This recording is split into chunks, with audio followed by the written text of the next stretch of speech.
ನಮಸ್ಕಾರ. ಒಂದು ರಾಜ್ಯಕ್ಕೆ ನ್ಯಾಯ ಕೊಡೋಕೆ ಆಗದೇ ಇರೋಷ್ಟು ಬಡತನ ಬಂದ್ರೆ ಏನಾಗಬಹುದು? ಇವತ್ತು ನಾವು ಬಹಳ ದುಬಾರಿ ಅನ್ನೋ ಒಂದು ಪ್ರಸಿದ್ಧ ಕಥೆಯನ್ನ ನೋಡೋಣ.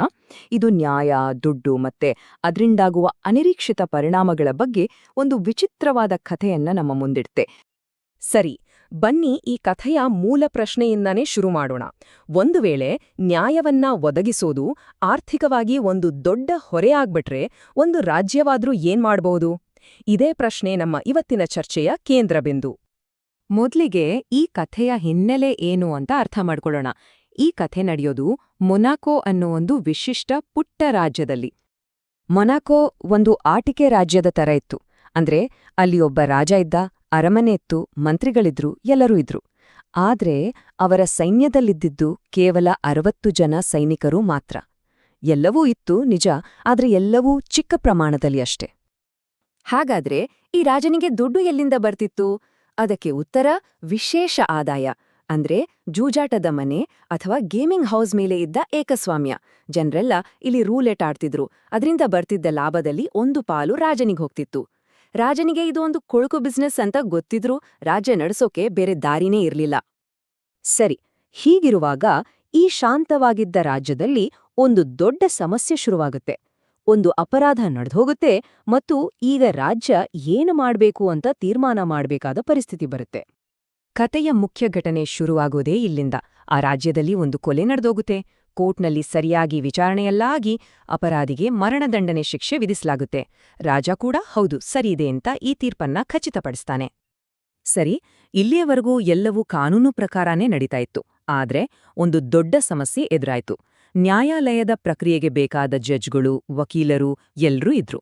ಆದ್ರೆ ಶಿಕ್ಷೆ ಜಾರಿ ಮಾಡಕ್ಕೆ ಬೇಕಾದ 2 ಮುಖ್ಯ ವಸ್ತುಗಳು, ಅಂದ್ರೆ ಗಿಲೋಟಿನ್ ಮಷೀನ್ ಮತ್ತೆ ಅದನ್ನ ಆಪರೇಟ್ ಮಾಡಕ್ಕೊಬ್ಬ ವ್ಯಕ್ತಿ, ಇವೆರಡೂ ಅವರತ್ರ ಇರ್ಲಿಲ್ಲ. ಸರಿ, ಈ ಸಮಸ್ಯೆಗೆ ಏನ್ ಪರಿಹಾರ ಹುಡುಕ್ರೋ? ಅವರ ಮೊದಲು ಫ್ರಾನ್ಸ್ ಸರ್ಕಾರಕ್ಕೆ ಒಂದು ಪತ್ರ ಬರೆದು ಸಹಾಯ ಕೇಳ್ತಾರೆ. ಅದಕ್ಕೆ ಉತ್ತರವಾಗಿ ಫ್ರೆಂಚ್ ಸರ್ಕಾರ ಒಂದು ಮಷೀನ್ ಮತ್ತೆ ಒಬ್ಬ ಎಕ್ಸ್ಪರ್ಟ್ನ ಕಳ್ಸೋಕೆ ಬರೋಬ್ಬರಿ 16,000 ಫ್ರಾಂಕ್ ಕೇಳ್ತು. ಇದು ರಾಜನಿಗೆ ಸಿಕ್ಕಾಪಟ್ಟೆ ದುಬಾರಿ ಅನ್ಸ್ಬಿಡ್ತು. ಸರಿ, ಮುಂದೇನ್ ಮಾಡಿದ್ರು ಅಂದ್ರೆ ಇಟಲಿಯಲ್ಲಿರೋ ತಮ್ಮ ಸಹೋದರ ರಾಜನಿಗೆ ಪತ್ರ ಬರ್ದ್ರು. ಇಟಲಿ ಸರ್ಕಾರ 12,000 ಫ್ರಾಂಕ್ಗೆ ಸಹಾಯ ಮಾಡ್ತೀವಿ ಅಂತ ಒಪ್ಕೊಳ್ತು.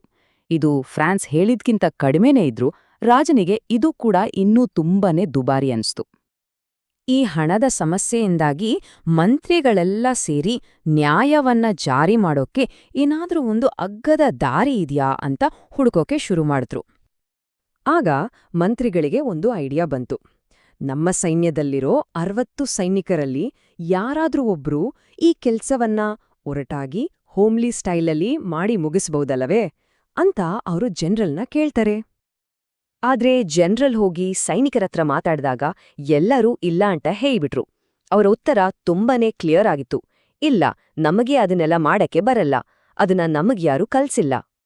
ಕೊನೆಗೆ ಎಲ್ಲಾ ದಾರಿಗಳು ಮುಚ್ಚೋದಾಗ ಮಂತ್ರಿಗಳ ಸಮಿತಿ ಒಂದು ಹೊಸ ಪರಿಹಾರ ಕಂಡಿಡಿತು. ಅದೇನಂದ್ರೆ ಮರಣದಂಡನೆಯನ್ನ ಜೀವಾವಧಿ ಶಿಕ್ಷೆಗೆ ಬದಲಾಯಿಸೋದು. ಇದ್ರಿಂದ ರಾಜನ್ಗೆ ಕರುಣೆ ಇದೆ ಅಂತಾನು ತೋರಿಸಿದ ಹಾಗಾಗುತ್ತೆ, ಮತ್ತೆ ಮುಖ್ಯವಾಗಿ ಖರ್ಚು ಕೂಡ ಕಡಿಮೆಯಾಗುತ್ತೆ. ಹಾಗಾದ್ರೆ ಸಮಸ್ಯೆ ಬಗೆಹರೀತಾ? ಖಂಡಿತ ಇಲ್ಲ. ಈ ಅಗ್ಗದ ಅಂತ ಅಂದ್ಕೊಂಡಿದ್ದ ಪರಿಹಾರದಿಂದಾನೇ ಮತ್ತೊಂದು ಹೊಸ ಸಮಸ್ಯೆ ಹುಟ್ಕೊಳ್ತು. ಸರಿ, ಈ ಜೀವಾವಧಿ ಶಿಕ್ಷೆಯನ್ನ ಜಾರಿ ಮಾಡೋಕೆ ಒಂದು ತಾತ್ಕಾಲಿಕ ಜೈಲನ್ನ ರೆಡಿ ಮಾಡಿದ್ರು. ಆ ಅಪರಾಧಿಯನ್ನ ನೋಡ್ಕೊಳ್ಳೋಕೆ ಮತ್ತೆ ಅರಮನೆಯಿಂದ ಅವನಿಗೆ ಊಟ ತಂದುಕೊಡೋಕೆ ಅಂತ ಒಬ್ಬ ಸ್ಪೆಷಲ್ ಗಾರ್ಡ್ನ ಕೂಡ ನೇಮಿಸಿದ್ರು. ಸರಿ, 1 ವರ್ಷ ಕಳೀತು. ರಾಜ ತನ್ನ ರಾಜ್ಯದ ಖರ್ಚು ವೆಚ್ಚದ ಲೆಕ್ಕ ನೋಡ್ತಿದ್ದಾಗ ಒಂದು ಹೊಸ ಖರ್ಚು ಅವನ ಕಣ್ಣಿಗೆ ಬಿತ್ತು. ಅದೇನಂದ್ರೆ ಈ ಅಪರಾಧಿಯನ್ನ ನೋಡ್ಕೊಳ್ಳೋಕೆ ವರ್ಷಕ್ಕೆ 600 ಫ್ರಾಂಕ್ ಖರ್ಚಾಗ್ತಾ ಇತ್ತು. ಆಗ ರಾಜನಿಗೆ ಒಂದು ವಿಷಯ ತಲೆಗೆ ಬಂತು.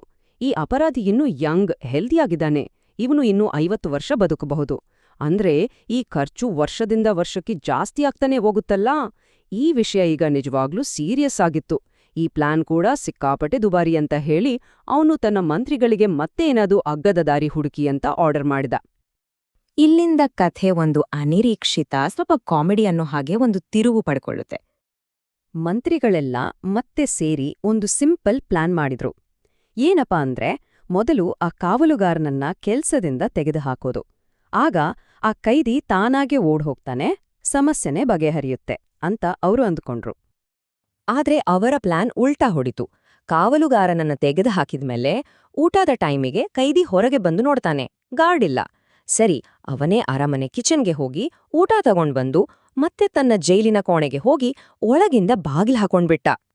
ಮಂತ್ರಿಗಳು ಅವನ ಹತ್ರ ಹೋಗಿ ಹೊರಟ್ ಹೋಗು ಅಂತ ನೇರವಾಗಿ ಕೇಳಿದಾಗ ಆ ಕೈದಿ ಕೊಟ್ಟ ಉತ್ತರ ಎಲ್ಲರಿಗೂ ಶಾಕ್ ಕೊಡ್ತು. ಅವನ್ ಹೇಳಿದ್ದು ಹೀಗೆ: ನೀವು ನನ್ನ ಕ್ಯಾರೆಕ್ಟರ್ನ ಹಾಳು ಮಾಡಿದೀರಾ. ಜನ್ರೆಲ್ಲ ನನ್ನ ನೋಡಿದ್ರೆ ದೂರ ಓಡಿ ಹೋಗ್ತಾರೆ. ನಿಮ್ಗಿಷ್ಟ ಬಂದಿದ್ದನ್ನ ಮಾಡ್ಕೊಳ್ಳಿ, ಆದ್ರೆ ನಾನ್ ಮಾತ್ರ ಇಲ್ಲಿಂದ ಹೋಗಲ್ಲ. ಅವನ ವಾದ ಕೇಳೋಕೆ ವಿಚಿತ್ರವಾಗಿದ್ರೂ ಅದ್ರಲ್ಲೊಂದು ಲಾಜಿಕ್ ಇತ್ತು. ಯಾವ ರಾಜ್ಯ ಅವನನ್ನ ಅಪರಾಧಿ ಅಂತ ತೀರ್ಪು ಕೊಡುತ್ತೋ ಅದೇ ರಾಜ್ಯ ಈಗ ಅವನ ಜವಾಬ್ದಾರಿ ತಗೋಬೇಕು ಅನ್ನೋ ಹಾಗಾಯ್ತು. ಈಗೇನ್ ಮಾಡೋದು? ಸಮಿತಿ ಮತ್ತೆ ಸಭೆ ಸೇರಿ ಕೊನೆಗೊಂದು ನಿಜಕ್ಕೂ ವಿಚಿತ್ರವಾದ ನಿರ್ಧಾರಕ್ಕೆ ಬಂತು. ಅವನನ್ನ ಕಳಿಸೋಕಿರೋ ಒಂದೇ ದಾರಿ ಅಂದ್ರೆ ಅವನಿಗೆ ಪೆನ್ಷನ್ ಕೊಡೋದು. ಅವನನ್ನ ಜೈಲಲ್ಲಿಡೋಕೆ ಎಷ್ಟು ಖರ್ಚಾಗ್ತಿತ್ತೋ ಅಂದ್ರೆ ವರ್ಷಕ್ಕೆ 600 ಫ್ರಾಂಕ್, ಅದನ್ನೇ ಅವನಿಗೆ ಪೆನ್ಷನ್ ಆಗಿ ಕೊಟ್ಟು ರಾಜ್ಯ ಬಿಟ್ಟು ಹೋಗೋಕೆ ಒಪ್ಸಿದ್ರು. ಹಾಗಾದ್ರೆ ಒಂದ್ಸಲ ನೋಡಿ ಈ ನ್ಯಾಯ ಅನ್ನೋದು ಹೇಗೆ ಹಂತ ಹಂತವಾಗಿ ಸೋತ್ಹೋಯ್ತು ಅಂತ. ಮೊದಲು ಒಂದು ಕೊಲೆ, ಅದಕ್ಕೆ ಮರಣದಂಡನೆ. ಅದು ದುಬಾರಿಯಾದಾಗ ಜೀವಾವಧಿ ಶಿಕ್ಷೆ.